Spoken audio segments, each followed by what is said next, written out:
मोक्ष का अधिकारी कौन? ब्रह्मा जी के कुल में एक बड़े ही धर्मात्मा और दानी राजा का जन्म हुआ। उनका नाम वसु था। वसु जहाँ से भी संभव हो ज्ञान इकट्ठा करते रहते थे, इसलिए अपने ज्ञान और जानकारी के लिए भी वसु बहुत ही ज़्यादा प्रसिद्ध थे। एक दिन वसु ब्रह्मा जी से मिलने के लिए पहुँचे। ब्रह्मा जी के भवन में देवों की सभा चल रही थी। इतने में रैब्य मुनि वहाँ आ गए। रैब्य मुनि देवगुरु बृहस्पति से मिलने आए हुए थे। वसु उनके साथ देवगुरु बृहस्पति के घर चले गए। रैब्य मुनि ने देवगुरु बृहस्पति से पूछा, मेरी एक शंका का समाधान करें। क्या अज्ञानी को भी मोक्ष प्राप्त हो सकता है या बिना ज्ञान प्राप्त किए मोक्ष हो ही नहीं सकता? उनकी बातें सुनकर देवगुरु बृहस्पति हंसने लगे। फिर वह बोले, इस संदर्भ में ब्राह्मण और शिकारी की एक कथा सुनाता हूँ।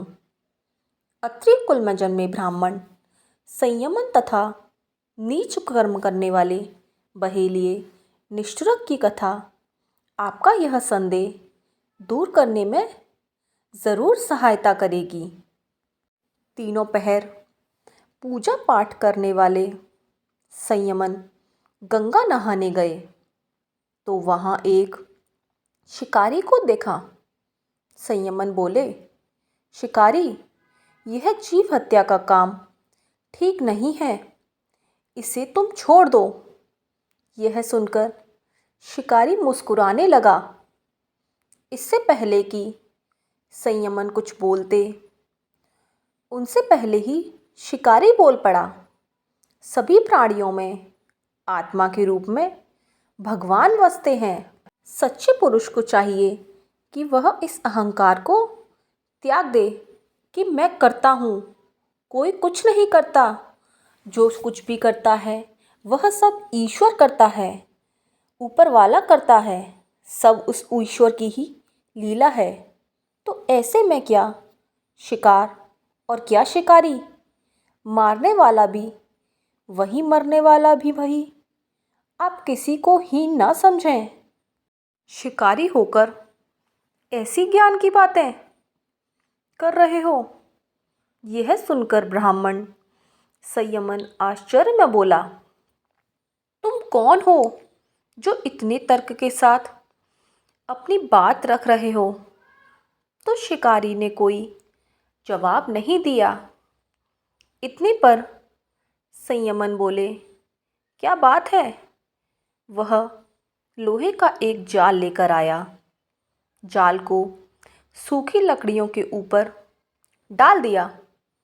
फिर संयमन के हाथ पर एक लुखाटी देकर कहा, हे विप्रवर, इन लकड़ियों में आग लगा दें।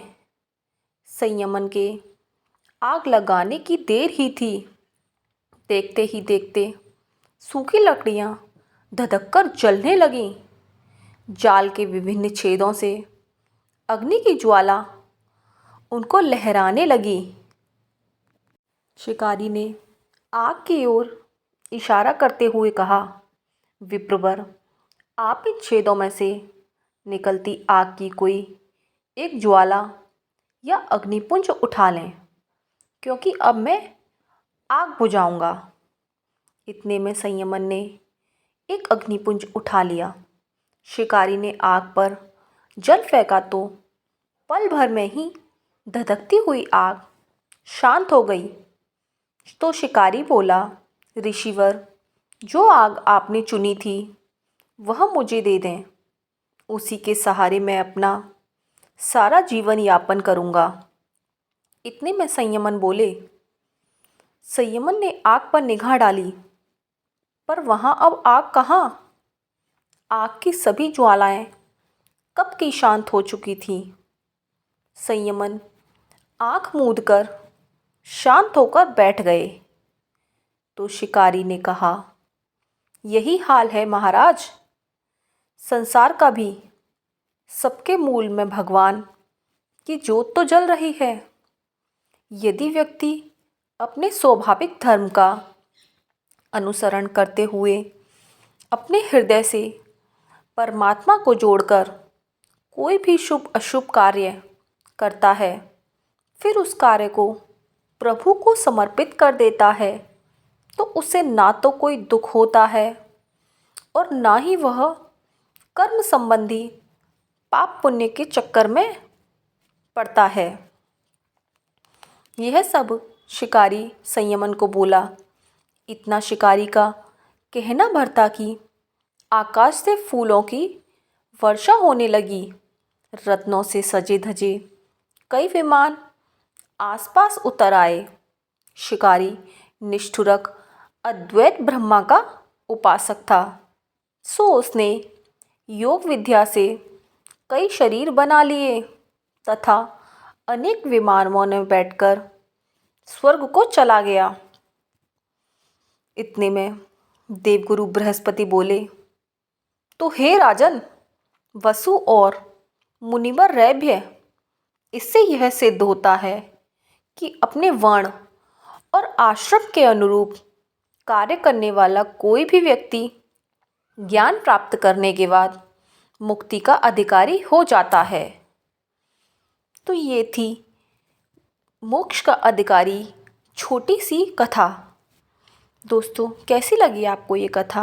हमें कमेंट बॉक्स में ज़रूर बताएं, और अगर अच्छी लगी हो तो हमारे चैनल को लाइक, सब्सक्राइब एंड शेयर करना ना भूलें। धन्यवाद दोस्तों। राधे राधे।